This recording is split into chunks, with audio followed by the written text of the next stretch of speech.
The 6.5 is on the road here in my hometown of Austin, Texas. It is South by Southwest 2024, and we are in the IBM AI Sports Club. You may be able to hear the ping pong balls and see the golf examples here where Watson AI is being put to use. Yesterday, I attended a very provocative panel debating the merits of AI innovation. Should it be open? Should it be closed? And I really appreciated the red teaming that kind of looked at the other side of it, of the equation. It really made for a natural and learning experience, I think, for everybody in there. I have two of the panel members here.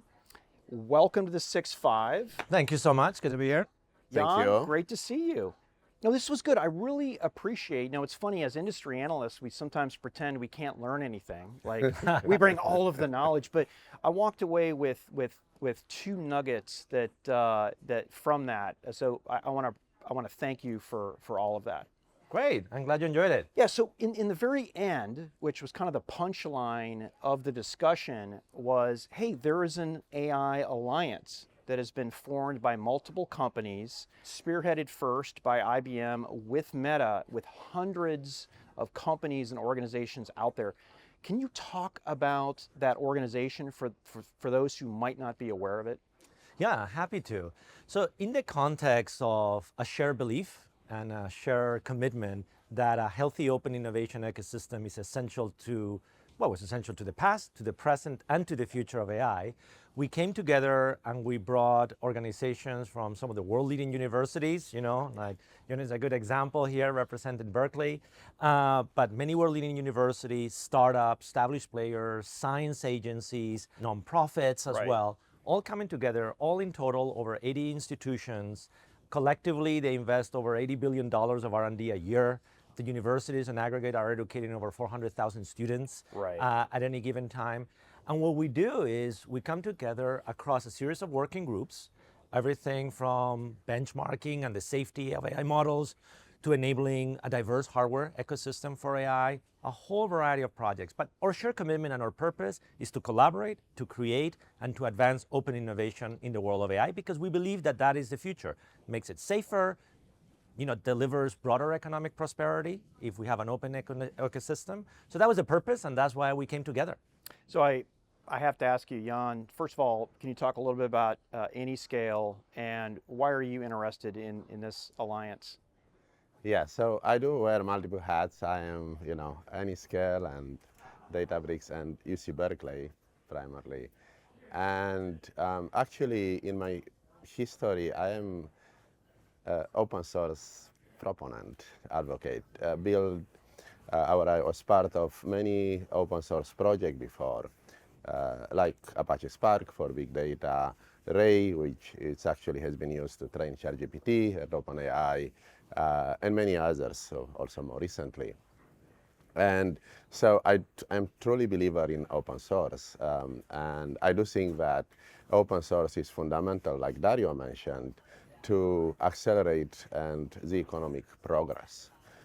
And why that? Because the alternative, it's obviously closed source, but closed source basically assume that all this kind of development is happening in the silos. Right. Each different company building a very large model and its own silo. So it's little communication right now between the companies themselves, unless the employees will go from one company to another, and certainly between academia and these companies. And there is no little network effect. Compare that with the situation in which you have an open source model, an open source infrastructure where everyone can collaborate. So all of these great minds can come together, and obviously it's going to accelerate the innovation, which is going to accelerate the economic progress and growth.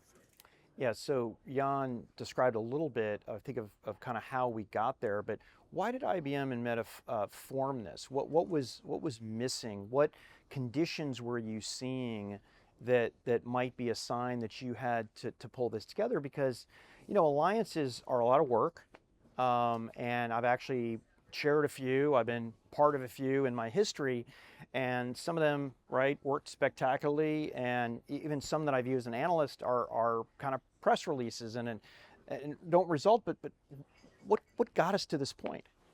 So look, I'll say first that it reflected a reality of how many people were working and what they were committed to, right? So if you look at, for example, what Jan was mentioning, I mean, in his lab at Berkeley, there's a huge commitment and a long tradition of working in this fashion.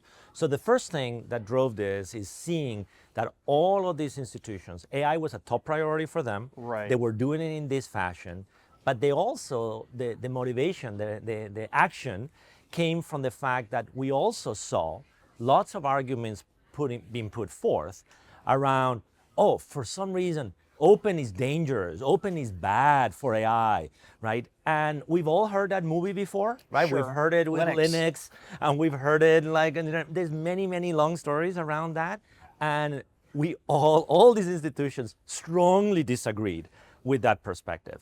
But it wasn't just in reaction to that. Maybe that was a catalyst, but it was also an affirmative sort of like approach to say, you know what? This is what we do. This is how we work. And this is why it makes it more innovative, safer, with broader prosperity. And actually, as you correctly point out, it's not easy to bring 80 institutions together. But the reason they all said it, yes, yes, yes, and many more that would want to join, is because they believe in it and it reflects how they want to work, right? Imagine the alternative. What is the alternative? That only like 3 or 4 institutions are gonna control, are the only source of innovation and safety in the whole world? That's not a world anybody wants. It doesn't reflect reality. So there was a little bit of a spark of the animation, but the more important aspect is the positive agenda of this is how we all want to work, and this is how we want to drive innovation. So could you talk a little bit about what's the makeup of the alliance? Is it all universities? Is it all for-profit companies? Is it something in the middle, hardware, software, networking? What's the characterization of this? And Jan, you actually check 3 of the boxes. That's right. Infrastructure, software, data, and university. So Yes. Can you talk about what attracted you to this? Yeah, definitely. So I think there are, again, many similarities what happened in the past. And like Dario mentioned about Linux and so forth, we have the debate between the closed source and the open source. However, always analogies are good, but also sometimes are dangerous. They are never identical. A situation is never identical. Yeah. So one thing happening here, as everyone knows, to do AI research and innovation is basically you require a huge amount of resources. You're talking, you read about everywhere about GPU shortage. Look at NVIDIA stock, right? It's a reflection of exactly that. So without this kind of resources, actually, which universities do not pose, they are a little bit left out of this kind of process, which didn't happen before.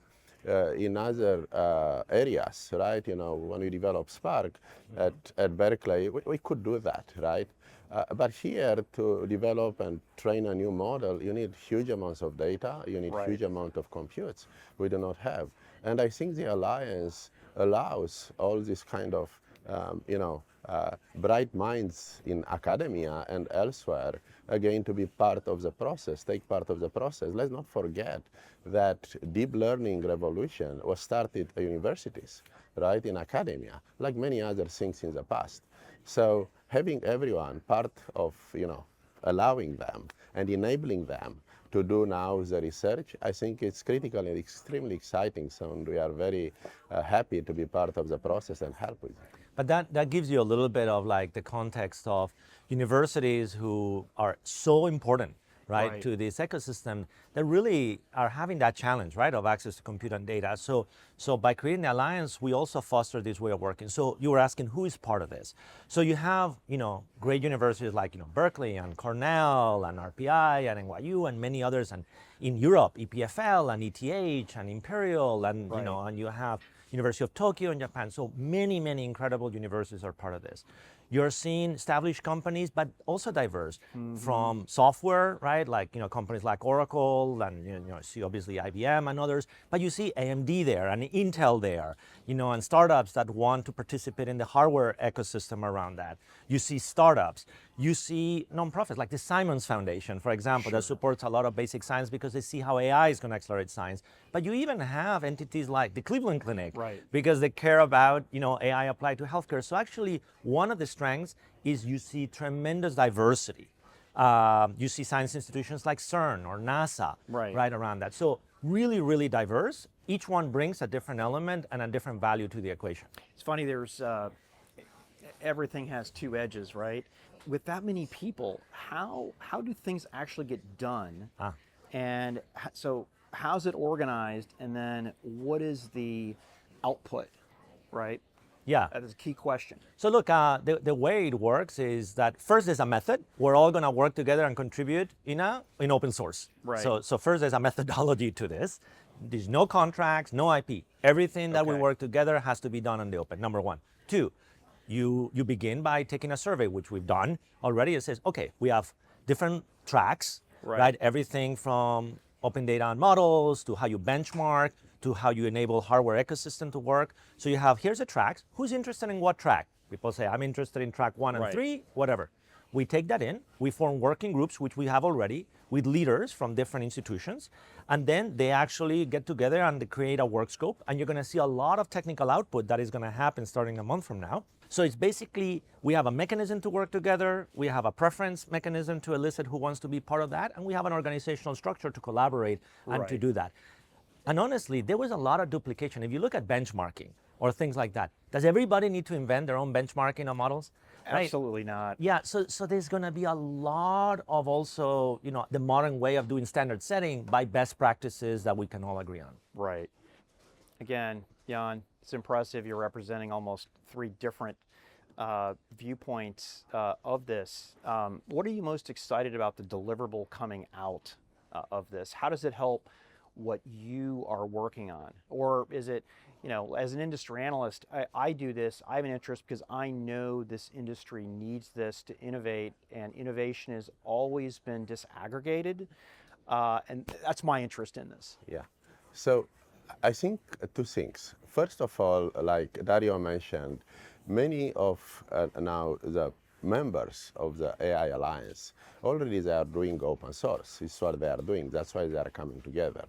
But they are doing them themselves, and I think that this alliance, bringing them together, providing some common infrastructure, will actually enable them to collaborate closely.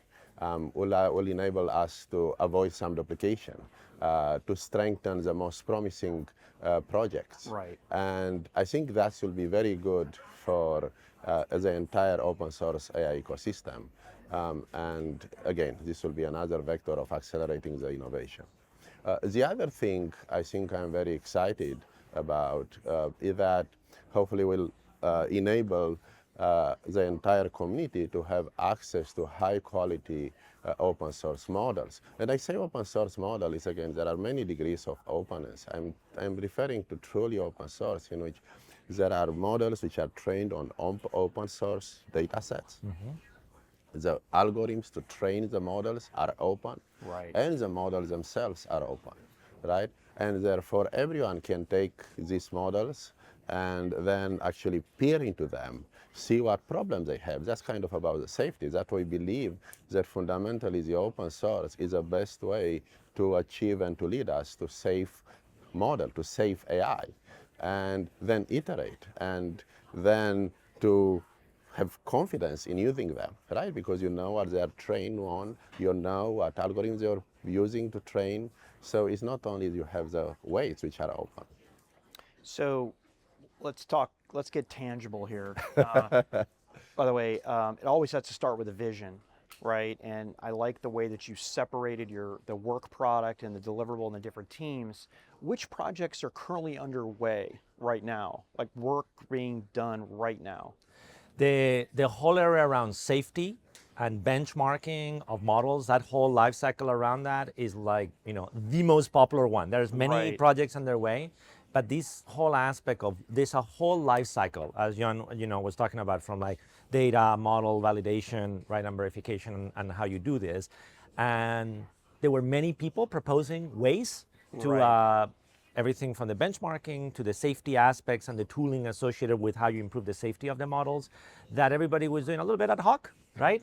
And Yes. this is a hugely active area where everybody's saying, here's everything that we've all created. And now there's a process of rationalization, prioritization. Okay, this looks like this. So you are going to see sort of in the next month around that, the first output Right. of this very, very active working group. And I think like it was really good that everybody rallied around this, because in some ways going to prove the point of what Jan was mentioning with is, hey, this is the best way to make safer AI. Right. Because then you can have many more eyes, many more talented people working on the problem on how to make it safer, as opposed to, hey, just trust me, some people behind the scenes is like taking care of it. Right. I'm really glad, by the way, those two seem to be very hard and like hitting a hornet's nest. So I sat on a benchmarking board, okay, for 5-6 years. And it was tough, I'll admit. And I was on both sides of that, not only from a vendor side, but also part of a chip company. And that's a huge challenge. The bigger one is, how do you define responsible AI?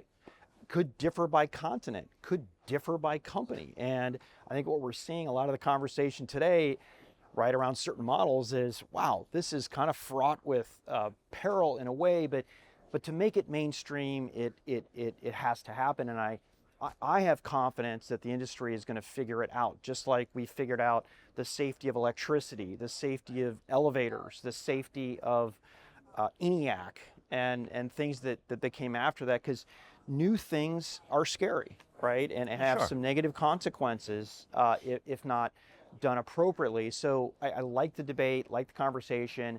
I really like that you didn't pick the easy ones to go after first. If I may add, actually, Please. that's the key, right? It's like, because you mentioned there is a large heterogeneity about what different countries may define as safety or responsible AI, or different industries, different application domains.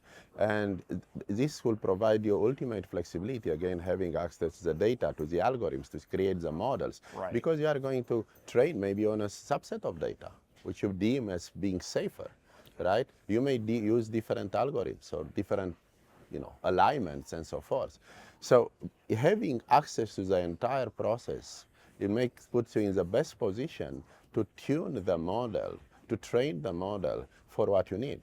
Yeah, I think that's going to be so important, because you're absolutely right, is that different countries, different regions, different institutions will have different preferences and alignment around this. And I think it's by sharing methodologies and transparency on this compositional aspect of it that you say, look, this is what's right for me. Yes. In your context, maybe you're comfortable with that, but I'm not comfortable with that, or I don't need it, right around that. But today we're in a very different shape around that, where, in the last year is like just a few examples that look like black boxes. So in opening all of these up, we're going to end up a level of customization and preference and alignment that is going to much better serve the needs of a huge, diverse set of institutions and populations all over the world, right? Right. Yeah, see, think about the software industry. How did the software industry evolve? You have a set of tools, right? And of course you have programming languages, but then everyone, these tools are flexible enough that everyone can take them and build their applications for their own needs, for their own domains, right? And the reason is that everything, the entire process is kind of open, right? Everyone knows if you do this, you are going to get that, right? So that's kind of the way you want to have in this kind of AI as well. And open source is key to that, right? So it's, again, we are not talking here about only open sourcing the weights, the model itself. It's the entire process, how you get those. So this will actually give you the power and flexibility to tune the model again, to get the model, the best model for your own needs. Yeah, and it's also, there's like the pipeline of the models. There's also the tooling of how you go up, right, all the level to the application layer. And there's also the support of open source project that allows you different accelerators to work. Right. Right? Like if Intel, you want to take advantage of that, or AMD, or startups or others, how do we enable that to occur? So that's why they care so much, companies like AMD and Intel and many others, is to say, hey, I want my hardware innovations to actually work in a stack. They could say, oh, I'm going to go in the proprietary way, but they are all in and says, actually, I want an open stack that allows everybody to have a level playing field and everybody to benefit from an innovation ecosystem that my products can plug in into the broader AI story, right? So you can just see why there's so much business advantage that many players can benefit from if you have sort of this element of open source and open innovation, right? Yeah, the hardware and the software and the entire stacks are very straightforward in terms of benefits. I mean, you can look at Linux as an example. I do get some of the feedback from some companies that might be like, hey, we invest $100 million to create this. Shouldn't we be the ones to get the benefit from all of this investment? How do you respond to that? And they also say that you hit this in your opening. A closed AI is safer and more secure. Yeah, well, the first thing I would say is on the first part of the question, it's an and, it's not an or.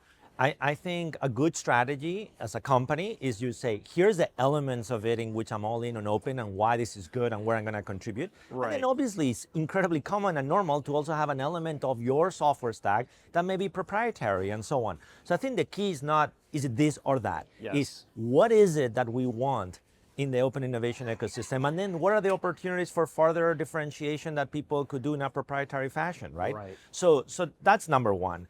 And I think as for the safe comment, it's just patently false, right? I mean, I'll just go straight around that. And we go back because back to the analogy around this is like operating systems, what is safer or not? It's like this story has been told many times. It is not true. And why is it not true? The reason for that is because you have many more eyeballs and many more, talented people looking, understanding the thing and saying, that's a problem. Right. Let me also fix the problem. And that makes inherently for a safer thing of things are very complex and very distributed around that. So I think the people who say that like open is less safe is just selling a kind of goods, right? Sure. It's just simply untrue. Sure. Yeah. So one comment about the first point, the point about how you get the value, invest what is the return to investment. I think again there are many examples in the past, and what the key observation here, this is not a zero-sum game, right? It's about expanding the pie. And the example I have in mind, and the obvious one, is the internet. Internet is built on open source protocols, right? No one kind of owns it, right? But creates the opportunity and the platform to build huge businesses. And, it's like led to huge economic growth. Look just around, right? Most valuable companies, or whatever you want to slice and dice it. The value it created was enormous. The same way you can think here, right? We are going to create this kind of open infrastructure which will drive this kind of innovation, which in turn will drive huge economic growth. And that comparison is appropriate because AI, and the reason this matters is that because it's not like a narrow, piece of the pie. Sure. The AI piece is so horizontal. Yes. So it is indeed similar in that sense to like the internet and so on. Like things are broadly horizontal, Right. in which a huge fabric of innovation and economic opportunity is going to be built on.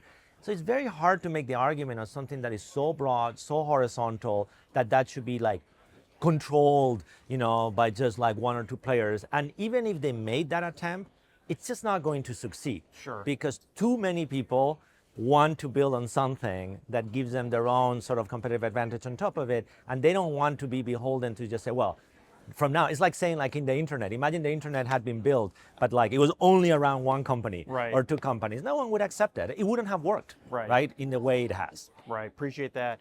It's been a great conversation. Easy last question here. What is the next milestone or the next type of announcement that we should expect out of the Alliance? I'm not asking you to pre-announce something, but what should they be looking out for in the very near future? They're going to start seeing technical content being put out. Okay. Right? Both like, projects, best practices, methodologies around that coming out of the working groups. I mean, we will see also, we announced recently an expansion of the Alliance where we added more members and so on. So you will see some more growth, but the most important people that should be on the lookout for is starting producing the technical content, which is the purpose of the Alliance, because it's an alliance of doing. It's not about press releases. No, that's great. I appreciate that. Jan, Dario, I want to thank you so much for coming on the show here. Thank you. Thank you for having us. Thank you so much. So this is Pat Moorhead with the 6.5 Media, and of course more insights and strategy. Check out all of our AI content and check all of our IBM content out. And we've got a lot of discussions on the AI Alliance with Daniel and I. It's been a great South by Southwest 2024 here in the AI Sports Club. Tune in, hit that subscribe button. Take care.